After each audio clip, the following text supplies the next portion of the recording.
Let's make another mold.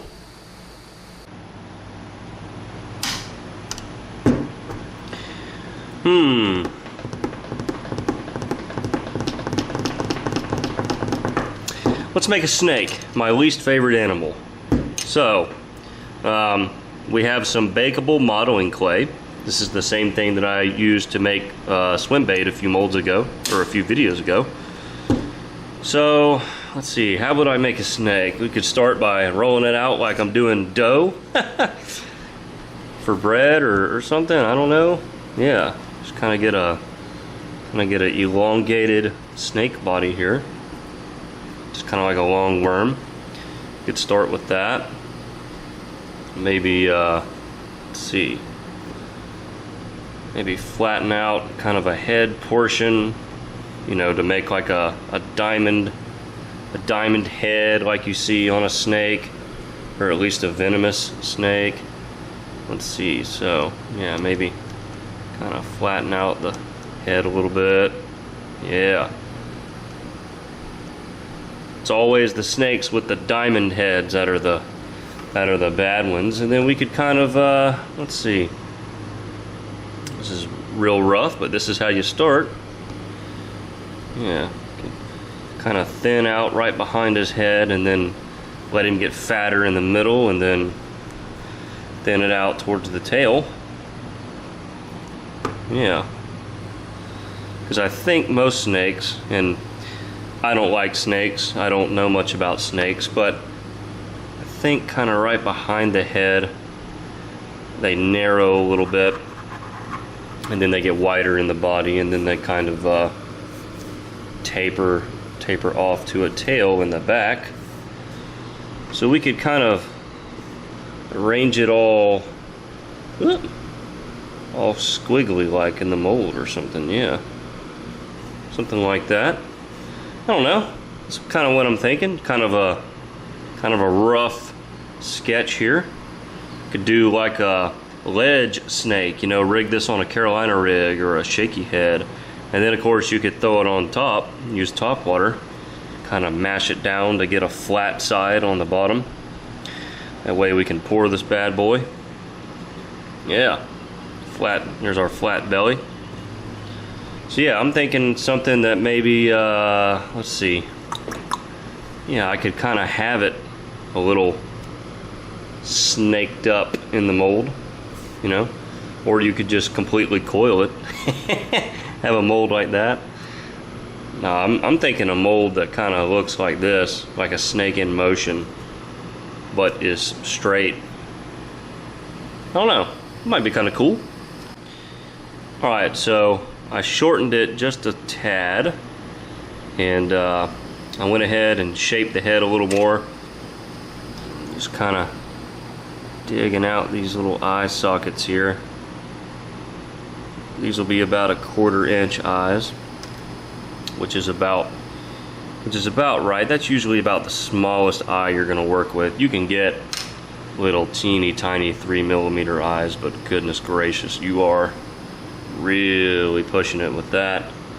So yeah, here's kind of what we have, and that's how it would sit in the mold. It would kind of have a a longer straight section right behind the head, so that you could put a pretty good size hook on that, and the hook would be in the straight portion of the bait instead of trying to hook it in one of the bent portions. Then we could just kind of straighten it out in the mold like that. It's about 12 inches long. Actually, let's see how long it is. Way off, almost 10 inches. But it's a pretty thick bait. So I'm actually pleased with that, because I don't want it to be just a joke how big it is. You know, I want it to be a practical bait in case I want to throw it or sell it or something to that effect. So yeah, I'm thinking it could kind of sit just like that in the mold. We're just going to kind of keep shaping it best that we can. just to try to get it even. Okay, it's looking a little better in person. And some of this we can clean up with the sandpaper once we fire the mold, or excuse me, once we fire the clay. Okay, yeah, our head's looking better there. I don't expect it to be perfect. This is pretty much completely done by hand.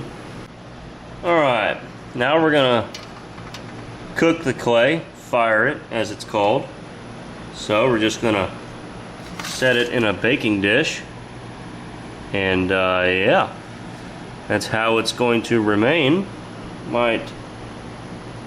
Yeah, just make sure that the tail kind of ends straight. Now I want the tail to basically be in line with the head after it's well, as much as possible after it's done cooking. So yeah, looks like a snake to me. So now what I'm gonna do is I'm gonna go inside, I'm gonna put this in the oven and bake it for about 20 minutes on 275 degrees. And then we can take it out, let it cool down. Then we can start sanding it, really getting it into the shape that we want. And then we'll actually pour our silicone mold and see what we get. Alright, so we got it out of the oven and we're just kind of checking it out. So that's kind of what it looks like head on there. And I think it will look nice and creepy, like most snakes do.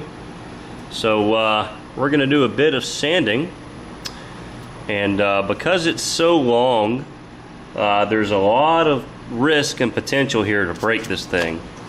So I'm going to sand very gently and lightly with some very light grit sandpaper. This stuff is, I mean, this is nothing.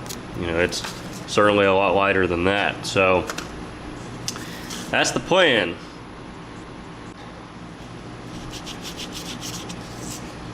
Just smoothing surfaces out. That's all we're doing. We're not really looking to necessarily change the shape of anything. We're just looking to smooth a few areas out. You know, so for example, we've got this right here. You know, that's something that, you know, with a minute or two on the sandpaper, I can, you know, smooth that out, and that little feature will be completely gone. And that'll just help make our master look a little better. You know, I'm still learning how to do this sort of thing. This is all relatively still new, and it's a lot of fun to completely make something from scratch, as far as a mold and then a final bait. But you know, I could probably pour this just like it is and it would turn out great, but I think there's a few details that can be cleaned up with the sandpaper, primarily up here in the face. You know, that's where I have the most little fingerprints and mushes. You know, there's a little bit of unevenness right there on the edge of the face, so, or the head, not necessarily the face. But so that's the kind of stuff we're going to be smoothing out and just kind of rounding things off as best and evenly as we can. So yeah, that's kind of the process.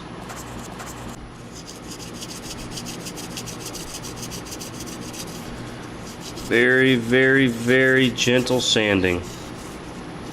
Very gentle.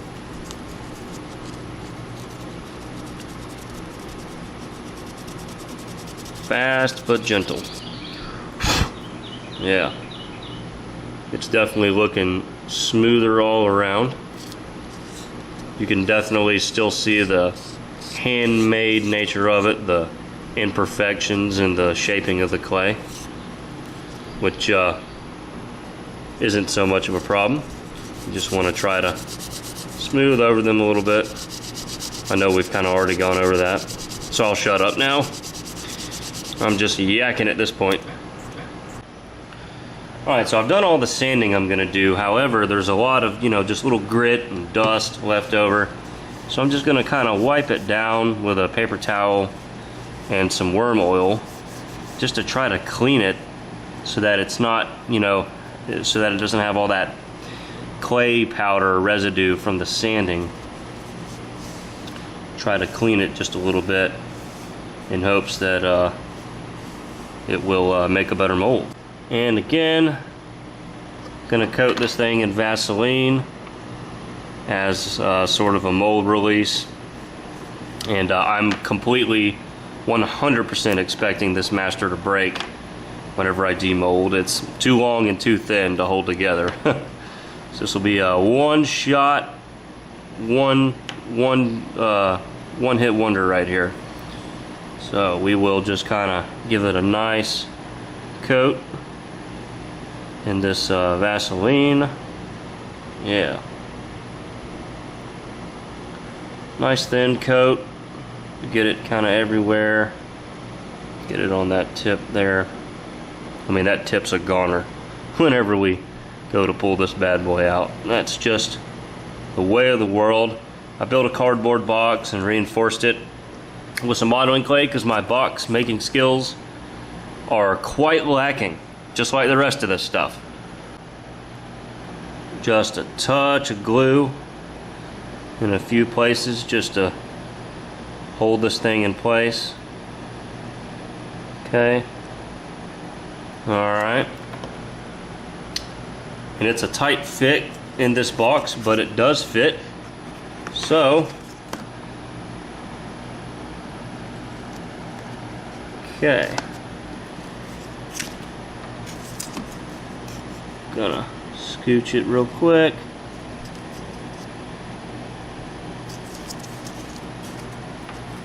There we go. Alright, so we have our medium silicone and our catalyst, and we're about to pour into this mold box here. Okay. Sorry, I know lighting's a little tricky looking down into a skinny cup like this, but we're mixing up our silicone. There it is. So, just doing it by hand because why not? Yep, so we're gonna get this mixed up and then we'll pour the mold. Alright, so because this box is kind of so tall and thin, it's gonna be kind of difficult to get good lighting in the box. So this is just kind of how this mold's gonna pour. But it's a fairly basic shape, so I don't think we'll have trouble with air pockets, hopefully, and things like that you might get with a more intricate mold. But we'll see. And this will kind of tell me where I need to reinforce my box. I'm sure I'll get some silicone leakage, but no worries there. But so far so good. I only see one spot where it's creeping out, but it hasn't set up yet, so anyway, it's probably all we need. I just rather not waste the silicone. I mixed up a little bit too much, so because it's not a very deep bait. So we'll just kind of stop there.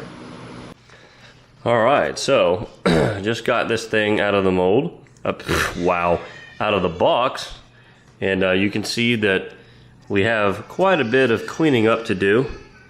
Just a thin layer kind of settled in up under the snake, which it happens a lot, especially doing a clay master like I did, because things are imperfect and uneven. So we just kind of try to cut some of this flashing out.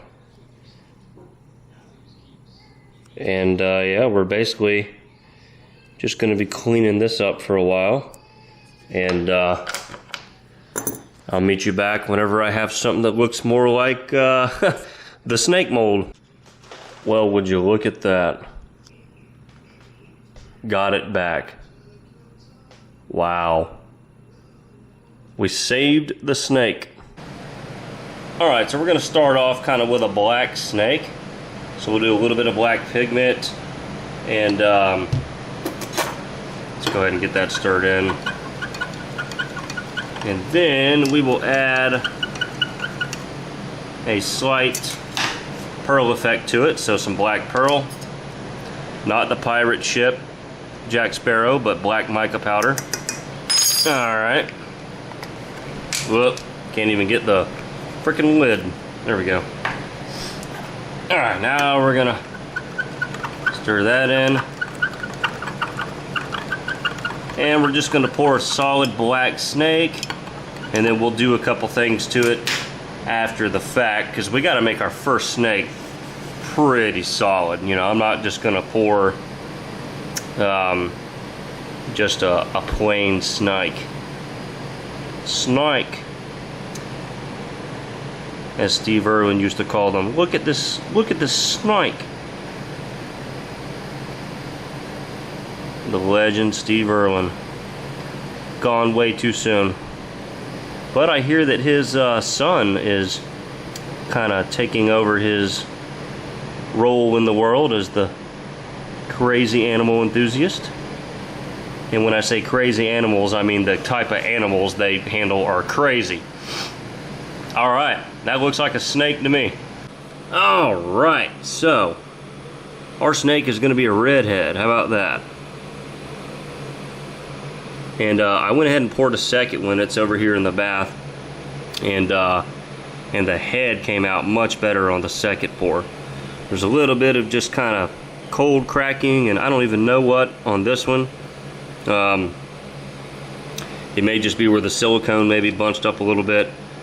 Not quite sure.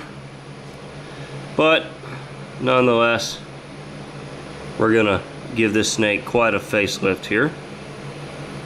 And try to make him look cool. So gonna give him kind of a red head, but then it's gonna transition into a little bit of silver, and then we're gonna put some red spots along his back. So I don't really know I don't know that this is an actual snake pattern like in real life, but it's gonna be a snake pattern here tonight. So we're just gonna, like I said, just kind of transition him into a little bit of silver, just a little ways down the back, and we're just gonna kind of let it fade out. Alright. Yeah, looking pretty cool. And then we're gonna take some MF non-bleed red. And what I like about this is that it's kind of already pretty thick, and it's a non-bleed. And we're just gonna give this snake a few dots, very small, light dots, so that we can kind of get this to set in. You know, normally I would mix this with mica powder to thicken it into like a paste, which sets up a little easier. Tonight we're just doing this straight pigment, so we're hoping that this will work. I might make these splotches a little bigger, yeah. Really want those to show up. And of course, black and red snakes get black and red eyes. So I think that makes a really cool effect. Alright, and you'll notice my clear dip isn't completely clear, and that's kind of because it really doesn't matter. So to clear dip a bait that's super duper long like this, you'll actually want to insert a hook into the nose, barb down. That way you can kind of get the whole bait in there without getting your finger, and then you just kind of hold it like that and then let it drip. And that's what we're doing. Yeah, that pigment's running a little bit. That's okay. That's what I get for being lazy and not mixing it up the right way. But yeah, you just hold it like that, until you can cut off your dip from the tail.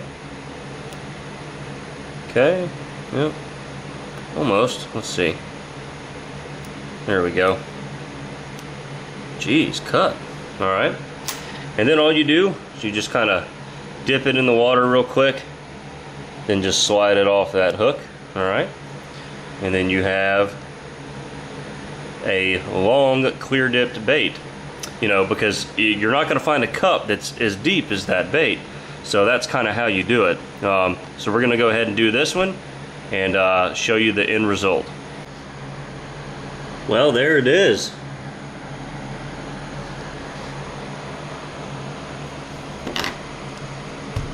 How about it? Not bad. Those are some mean snakes. Alright, so I made a chartreuse snake out of some floating worm blend. So I made it chartreuse so that it would show up on camera. So we're going to put it in the water and see what it looks like.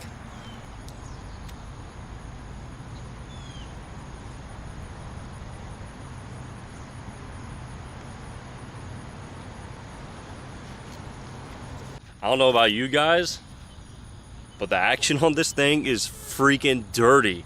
So we're gonna toss it around here for a few minutes. I've caught one bass ever out of this pond, and it was a 6-pounder. I've been back 10 times without a bite, so I don't think it's very good fishing, but it's the closest pond to my house, and there is that chance.